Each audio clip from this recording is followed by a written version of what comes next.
So I've been playing Crash Bandicoot.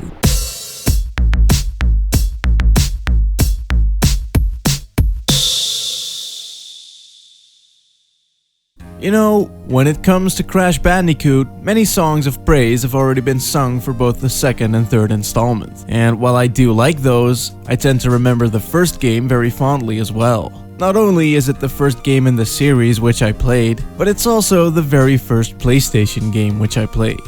At the time, all I really knew was Sonic the Hedgehog 2 and a couple of games my dad had for his Commodore 64. So one might say that this game kinda blew my 6-year-old mind. It was my very first "oh my god, look at them graphics" moment. And while I loved it, I also remember being incredibly frustrated with it on numerous occasions. I mean, not only did I suck at it, the game is also notoriously difficult. Hell, I even made a video about this back in the very early days of my channel. So while I approached the whole lot, and I fell in, and then I was like, yeah, this game is well hard. But even then, it was my first proper encounter with a video game along with the first Tekken and Pokemon Blue, which is why it does nostalgic things to me and my nether regions. Anyway, the story of this game follows the guy whose name is on the box. PlayStation? PlayStation is a lab specimen in the evil Dr. Cortex's sex dungeon. One day he manages to escape, and so Tex uses his love interest as bait to lure him back. And that's basically it. The story is very bare bones, but one could argue that it doesn't really need to be anything more. And in a way, I totes agree with that, yo. It sets up a motivation, and the game's world and character designs do more than enough to set the tone. Still, the later games in the series chose to have a bit more story, and I always really liked the cartoony vibe those games had. This game is a wee bit lacking in that sense, but considering the time of its release, that's more than understandable. And at least they didn't waste your time with dialogue that maybe wouldn't have been all that good considering what they were working with at the time. But like I said, the game's world does more than enough to set the tone. I mean, you're dropped smack dab in the middle of a tropical island, which is a pretty hostile environment overall. And for most of us, something like that feels very alien, which also contributes to the fact that you kind of feel like an escapee in some way. Something about the really cramped level design, the lo-fi percussive music, the background noises, and the bugs flying around everywhere really help cement the fact that you're in a jungle. And maybe it's just nostalgia talking here, but I do feel like both this and the first few Tomb Raider games are among the most convincing jungles in gaming. I think it has something to do with how rough the graphics are.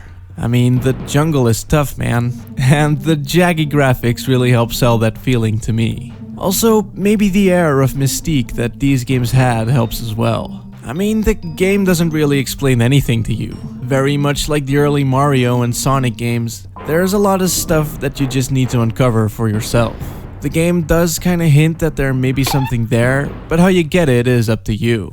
And the similarities with Mario and Sonic don't stop there either. Cause in a way, this is really the only 3D platformer I can think of that quite literally took the gameplay from 2D platformers and just put it in a 3D environment. I mean, a lot of early 3D platformers experimented with the formula, but the Crash series never really bothered with any of that. They just looked at the things that worked and chose to play it safe.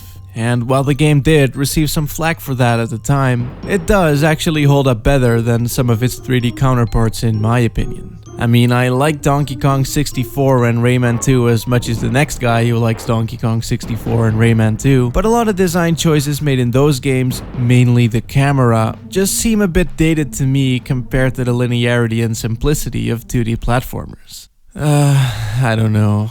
I'm probably just dicking out of my neck. But either way, Crash is a very traditional platformer, meaning that you jump on platforms, jump on enemies, pick up collectibles, and fall in holes. In addition to that, Crash also has a spin dash with which you can kill enemies and break boxes. These boxes contain things like health pickups, collectibles, and a mask which allows you to take an extra hit.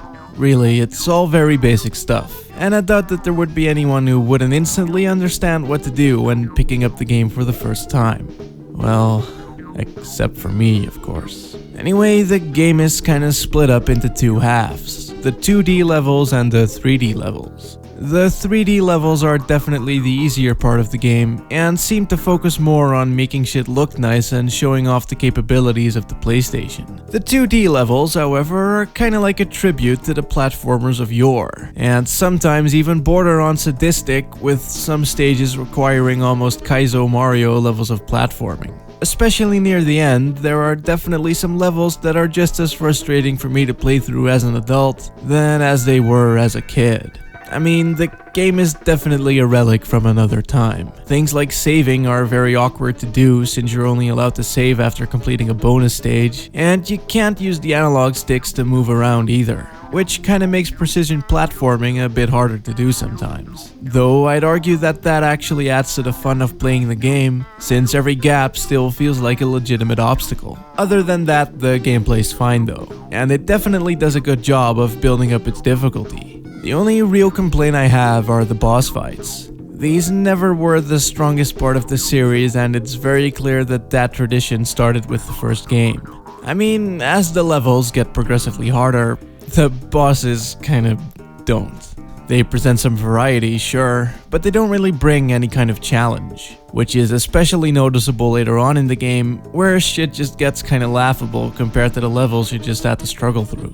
Anyway, despite some slight little niggles, I do really like this game a lot. Not as much as the other two, but in a way I like those for completely different reasons. Like, Crash Bandicoot 2 and 3 are both very similar games, but also very different from this one in regards to style, presentation, and difficulty. Now, whether or not the game holds up kinda depends. If you like tough as shit platformers like the Mario ROM hacks, then there's definitely some appeal here. But for everyone else, it may be a bit too dated with some of its design choices. Either way, the game is pretty short and it took me about 2 hours to finish it. That said, it is one of the few games I'm actually almost kind of good at, sort of. So your mileage may vary. Anyway, the only thing that just really weirded me out is that scene where Cortex decides to drop his pants and